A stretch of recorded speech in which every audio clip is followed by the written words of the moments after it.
नमस्कार दोस्तों, एक बार फिर से आप लोगों का आपके अपने YouTube चैनल फिज़िक्स टूल में बहुत बहुत स्वागत है।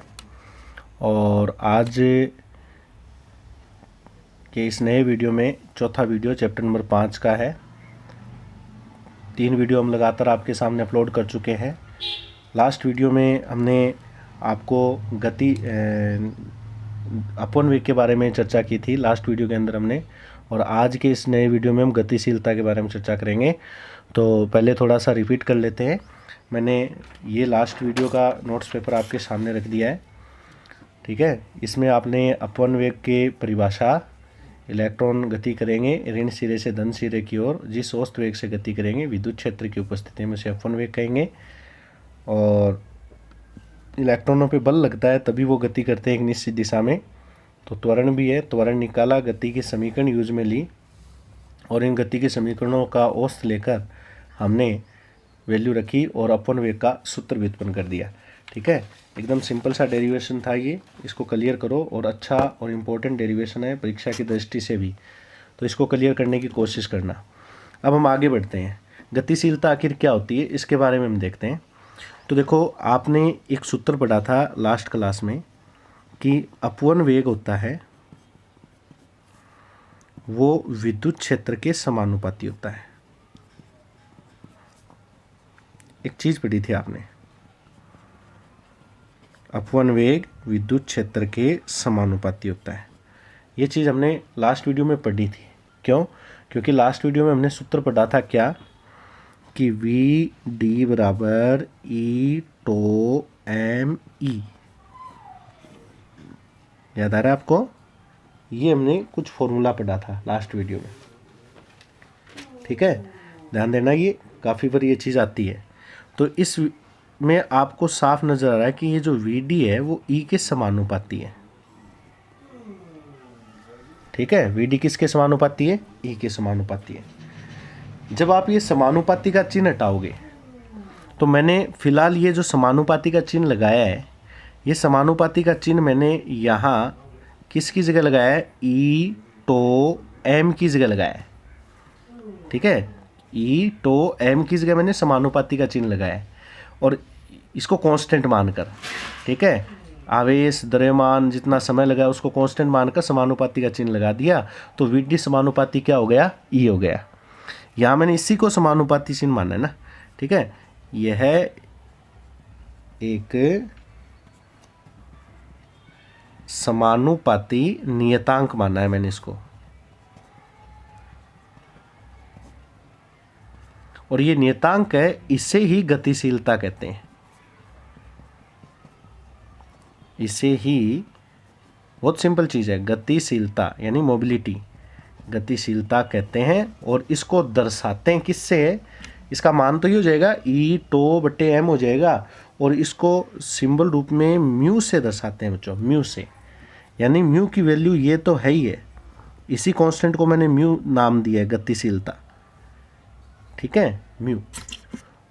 आई बात समझ में? यानी आप इसको ये भी लिख सकते हो, वी डी बराबर म्यू ई। ये म्यू ही गतिशीलता है इसी सूत्र के अकॉर्डिंग, ठीक है। उसी टॉपिक से आगे निकाल सकते हैं। तो बताओ म्यू बराबर क्या आ जाएगा? वी डी अपॉन ई हो जाएगा। म्यू बराबर क्या हो जाएगा? वी डी अपॉन ई। अब यहाँ से आप परिभाषा बना सकते हो, और परिभाषा बनाने के लिए आपको क्या करना पड़ेगा? यदि ई का मान यानी विद्युत क्षेत्र मैं कर दूं 1 वोल्ट प्रति मीटर है, तो म्यू किसके बराबर होगा? वी डी के बराबर होगा। अर्थात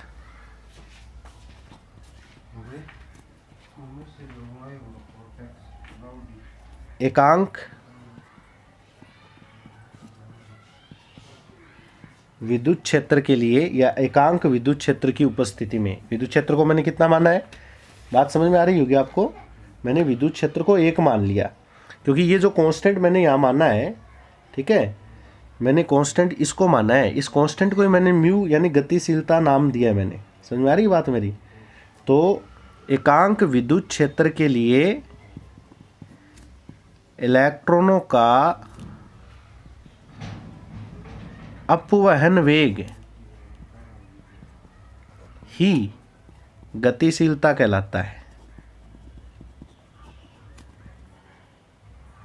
अपवहन वेग ही गतिशीलता कहलाता है। ठीक है, बात समझ में आ गई। और इसका सूत्र ये हो गया, और आप ऐसे भी लिख सकते हो म्यू बराबर ई टो बटे एम या वी डी बटे ई। ये फॉर्मूला आपको याद रखना है, ये अपवहन वेग का फॉर्मूला हो गया। ठीक है, इन दोनों को हम साथ में लिख सकते हैं। तो विद्युत क्षेत्र और अपवहन वेग एक दूसरे के समानुपाती होते हैं। समानुपाती का चिन्ह हटाते हैं तो एक कांस्टेंट आता है, इस कांस्टेंट को गतिशीलता कहते हैं। इसको इस प्रकार मैं परिभाषित कर सकता हूँ, और ये कांस्टेंट इस ई एम और टो के बराबर भी हम लिख सकते हैं। ध्यान रखना, ये सूत्र हम आगे भी यूज में लेंगे, इस सूत्र को भी अच्छी तरीके से क्लियर करना। और एक बात वो भी याद रखना कि इलेक्ट्रॉनों का जो अपवहन वेग है विद्युत क्षेत्र के विपरीत होता है। ठीक है, इलेक्ट्रॉन बाह्य विद्युत क्षेत्र के विपरीत दिशा में गति करते हैं। तो मैंने यहाँ पर फिलहाल परिमाण लिया है, तो ये लास्ट वीडियो का जो हमने जो मैटर पढ़ा था वहाँ से आप ये टॉपिक क्लियर कर सकते हो। ठीक है, मैं फिलहाल गतिशीलता की परिभाषा आपके सामने रख रहा हूँ। इसका मात्रक भी आप निकाल सकते हो। बताओ मात्रक, बताओ कितना होगा। देखो मात्रक, इसका सूत्र डायरेक्ट आप चाहे आप यहाँ से मात्रक निकाल सकते हो। आवेश का मात्रक कूलाम हो गया, विद्युत क्षेत्र इसका समय का मात्रक ये टो विश्रांति काल यानी समय है। ये तो क्या चीज़ है, समय है। तो यहाँ से मात्रक निकालो, एकदम सिंपल निकल जाएगा यहाँ से मात्रक निकालोगे तो। ठीक है, और इससे निकालोगे तो इससे भी निकल सकता है इसका मात्रक। तो आपकी जो मर्जी है वो निकालो। यहाँ से अगर इसका मात्रक निकालें तो क्या बनेगा, ये निकलेगा कूलाम इंटू सेकेंड, और ये द्रव्यमान है तो द्रव्यमान का मात्रक कितना हो जाएगा, एम द्रव्यमान का इलेक्ट्रॉन किलोग्राम होगा ना, तो कूलाम इंटू सेकेंड बटे कूलाम इंटू सेकेंड बटे किलोग्राम कह दो, या इसके अकॉर्डिंग निकालो तो वेग का मात्रक होता है मीटर प्रति सेकेंड, और विद्युत क्षेत्र का मात्रक होता है वोल्ट बटे मीटर। तो यहाँ से इसका मात्रक क्या बन जाएगा, ये मात्रक बन जाएगा मीटर स्क्वायर बटे वोल्ट इंटू सेकेंड। ये मात्रक भी बन सकता है। समझ में आई बात मेरी, metre square into volt into second. ठीक है, बात आ रही समझ में। तो इन दोनों में से कोई भी मात्रक आप यूज में ले सकते हो। मात्रक के अनुसार विमा निकालना मेरे हिसाब से इससे आसान रहेगा। कूलाम के लिए होता है एम्पियर गुणा सेकेंड, और फिर सेकेंड है तो T1 और लगा दो, और किलोग्राम के लिए M1 लिख दो। जब इस इक्वेशन को सोल्व करोगे तो क्या बनेगा, M-1, L इसमें है नहीं, 0 लगा दो, और T2 लगा दो, और A1 लगा दो। ठीक है, ये इसका विमीय सूत्र हो जाएगा। और आप चाहो तो इस मात्रक से भी विमा निकालो, यही उत्तर आएगा। वो आपकी मर्जी है, आप जिस प्रकार इसको लिखना चाहो उस प्रकार आप लिख सकते हो। तो ये बच्चों अपवहन वेग पर डिपेंड एक परिभाषा थी जिसे मैंने नाम दिया अपवहन वेग, तथा गतिशीलता को परिभाषित करने के लिए मैंने इसी संबंध को काम में लिया और गतिशीलता को परिभाषित कर दिया। कई बार इसी टॉपिक से जुड़ा हुआ एक छोटा सा रिलेशन और भी पूछा जाता है। ठीक है, अपवहन वेग से, गतिशीलता से इस प्रकार जुड़ा हुआ एक टॉपिक पूछा जाता है जिसका नाम ये होता है अपवहन वेग तथा विभवांतर में संबंध। अपवहन वेग तथा विभवांतर में संबंध। ठीक है, चलो सूत्र बताओ। अपवहन वेग का सूत्र क्या होता है, अपवहन वेग क्या पढ़ा है हमने, अपवहन वेग ये पढ़ा है वी डी बराबर ई टो एम इंटू ई। पढ़ा है कि नहीं पढ़ा। ई क्या चीज़ है, स्मॉल ही तो इलेक्ट्रॉन का आवेश है, टो विश्रांति काल है जो उस समय लगता है, एम इलेक्ट्रॉन का द्रव्यमान है, ई विद्युत क्षेत्र है जो हमने अप्लाई किया था। ठीक है, चालक के ऊपर। अब आपने ये, मैं उसके लिए आपको एक बार जो नोट्स पेपर है लास्ट वीडियो का वो रखना चाहूँगा कि विद्युत क्षेत्र ई है। देखो ये वीडियो का लास्ट नोट्स पेपर था हमारे लिए, हमने इसको विद्युत क्षेत्र ई इस चालक पे लगाया था। ठीक है, अगर मैं इस चालक की यहाँ से लेकर यहाँ तक की लंबाई L मानूँ, यानी L लंबाई का ये चालक मानूँ, तो हमारा इलेक्ट्रॉन यहाँ से यहाँ तक आने में L दूरी तय करता है। ठीक है, T टाइम लगाता है, ये हमने पढ़ा है। तो मैं यहाँ पर एक लाइन लिख देता हूँ, यदि चालक की लंबाई, बहुत ही सिंपल सा ये संबंध है, चालक की लंबाई स्मॉल एल है, तो क्या मैं ऐसा लिख सकता हूँ E बराबर V बटे एल होगा।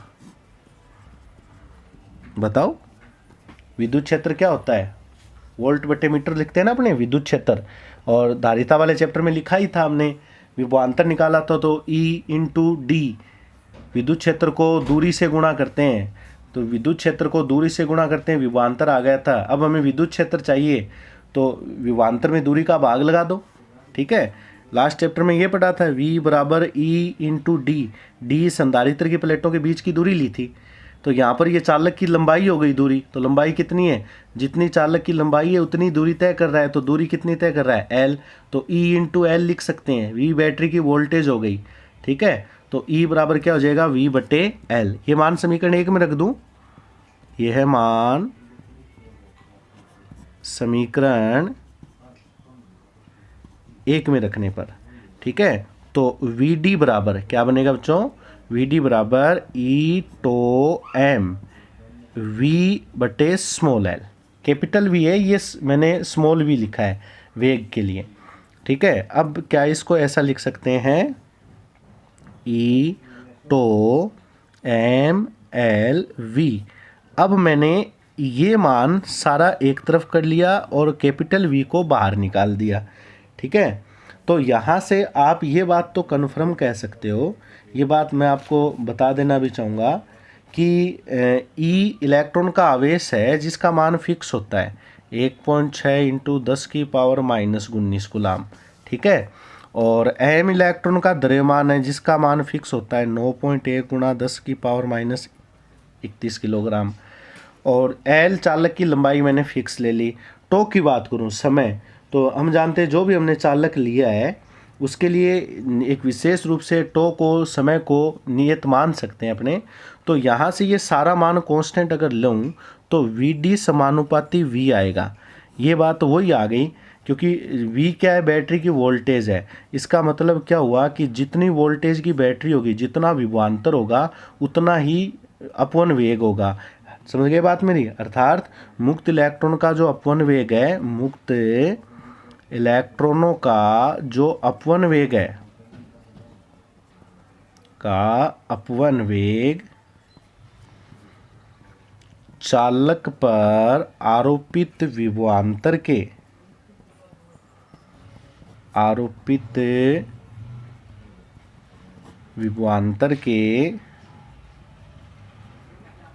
समानुपाती होता है। और ये बात तो हम कन्फर्म वैसे भी लिख सकते थे, क्योंकि अपवन वेग विद्युत क्षेत्र के समानुपाती होता है, और जितना विभवांतर होगा उतना ही ज़्यादा विद्युत क्षेत्र होगा, तो साफ सी बात है कि अपवन वेग विद्युत क्षेत्र और विभवांतर दोनों के ही क्या होना है, समानुपाती होना है, ठीक है। एक बात ध्यान रखनी है, ये विशेष बात ही है कि अपवन वेग वैसे अमूमन क्या होता है, वेग का सूत्र होता है दूरी बट्टे, देखो ये बहुत इंपॉर्टेंट चीज़ है, वेग का सूत्र होता है दूरी बट्टे समय। दूरी क्या होती है, दूरी वो होती है जो मतलब किसी कण द्वारा एक जगह से दूसरी जगह तक कण द्वारा तय की जाती है, तब हम दूरी बट्टे समय करते, तभी तो वेग या चाल का सूत्र आता है। तो हमारा कण था इलेक्ट्रॉन, और इलेक्ट्रॉन एक सिरे से दूसरे सिरे तक गया, तो उसने दूरी कितनी तय की थी, उसने दूरी तय की थी L, क्योंकि L हमारे चालक की लंबाई थी, L हमारे चालक की क्या थी बच्चों, लंबाई थी। तो L चालक की लंबाई थी, T समय लग रहा था, तो आपने ये देखा कि अपवन वेग का ये जो सूत्र आता है, ये ध्यान रखने वाली बात ये है कि अपवन वेग का जो फॉर्मूला आता है वो ये आता है, अपवहन वेग का, ये बहुत इंपॉर्टेंट चीज़ है, अपवन वेग का सूत्र ये आता है E टो M इंटू ई। मैं सूत्र बार बार इसलिए लिख रहा हूँ ताकि आपके याद हो जाए ये फॉर्मूला। इस सूत्र में मुझे कहीं पर देख के बताओ क्या उस लंबाई का कोई महत्व आया है क्या, मतलब वो लंबाई जो चालक की थी या वो दूरी जो इलेक्ट्रॉन ने एक सिरे से दूसरे सिरे तक आने में तय की, क्या इस फॉर्मूले में कहीं उस चालक की लंबाई का कोई महत्व आया, ठीक है। देखो ध्यान देना, ये तो था हमारा चालक, इसकी लंबाई कितनी मान रहा हूँ मैं, एल मान रहा हूँ, इसकी लंबाई कितनी मान ली, एल। इलेक्ट्रॉन यहाँ से चलकर यहाँ तक आया तो कितनी दूरी तय करेगा, एल दूरी तय करेगा। तो क्या इस फॉर्मूले में कहीं पर एल यानी लंबाई या दूरी का कोई रोल आया है, कोई रोल नहीं आया। तो मैं एक लाइन लिखूंगा, ये ध्यान रखना, क्या कि इलेक्ट्रॉनों का अपवन वेग, इलेक्ट्रॉनों का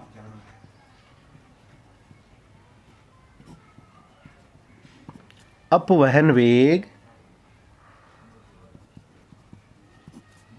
चालक की लंबाई पर, ये बच्चों कंपटीशन एग्जाम में बहुत पूछे जाते हैं क्वेश्चन, नहीं करता है, ये बहुत ही इंपॉर्टेंट क्वेश्चन है। अपवन वेग चालक की लंबाई पर निर्भर नहीं करता है। समझ गए बात मेरी। तो इस प्रकार आप लोग अपवन वेग से संबंधित ये कुछ पॉइंट हैं जिनके बारे में आप समझ सकते हो। ठीक है, तो ये अपवन वेग का सूत्र, गतिशीलता और विभवांतर के साथ संबंध हमने पढ़ लिया।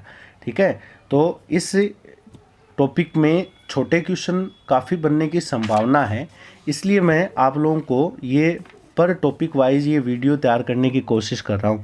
जैसे हमने एक वीडियो के अंदर अपवन वेग की परिभाषा वगैरह पढ़ ली, उसके बाद हमने ये गतिशीलता के बारे में पढ़ लिया, तो छोटे प्रश्न बहुत इसमें से उठ सकते हैं। और न्यूमेरिकल, नॉर्मल न्यूमेरिकल आते हैं। जैसे मैं एक क्वेश्चन आपको करवाऊँ, आप एक एग्जाम्पल पर ध्यान देना कि आपको ये कह दे कि किसी परत से गुजरने वाला जो चार्ज है वो ये है 4t³ 5t+6 कूलाम। ये कोई चार्ज है, चार्ज की मात्रा दे रखी है, और आपको ये क्वेश्चन कर रहा है कि t बराबर 1 सेकंड पर प्रवाहित ताक्षणिक धारा ज्ञात करो। ऐसे क्वेश्चन है, सिंपल क्वेश्चन है। तो बताओ सूत्र क्या लगाऊं? सूत्र हो जाएगा I बराबर dQ/dt। ताक्षणिक धारा का ये सूत्र होता है, यानी ये तो नॉर्मल आपके पता है, अवकलन करना है। Q की वैल्यू रख दो 4t³ 5t+6 लिख दिया मैंने यहाँ पर। अब इसका अवकलन करूँगा, 4 कांस्टेंट है, t³ का अवकलन क्या होता है 3t² आता है आपको ये अवकलन करना। ठीक है, और उसके बाद में 5 कांस्टेंट है, t का अवकलन क्या होता है 1, और कांस्टेंट का अवकलन क्या होता है 0। तो I बराबर आ जाएगा 12t² + 5। ये किस में आया उत्तर? धारा है तो एम्पियर में आएगा। ठीक है, अवकलन करना तो आता होगा, अवकलन किया है मैंने यहाँ पर। अब आप यहाँ पर वैल्यू रख दो। क्वेश्चन वाला क्या कर रहा है t बराबर 1 सेकंड पर, तो आप एक काम करो, यहाँ पर 1 सेकंड वैल्यू रख दो। I t की जगह 1 रख दिया +5, तो ये हो गया 12 + 5, यानी I बराबर आ गया 17 एम्पियर। ये हमारा उत्तर हो गया बच्चों। तो इस प्रकार आप ये नॉर्मल धारा पर क्वेश्चन बनते हैं वो आप कर सकते हो। तो बच्चों आज के इस वीडियो में मैं इतना ही कराऊंगा। ये टॉपिक छोटा ही है, परिभाषा है इसमें 1-2 और ज़्यादा कुछ नहीं है, क्योंकि आगे का जो टॉपिक आ रहा है वो भी एक अच्छा पॉइंट है। तो उसमें कई बार 2 या 3 नंबर का प्रश्न बोर्ड एग्ज़ाम में कई बार पूछा भी गया है। तो इस वीडियो को बार बार देखें और इन टॉपिक को क्लियर करने की कोशिश करें, एग्जाम्पल वगैरह।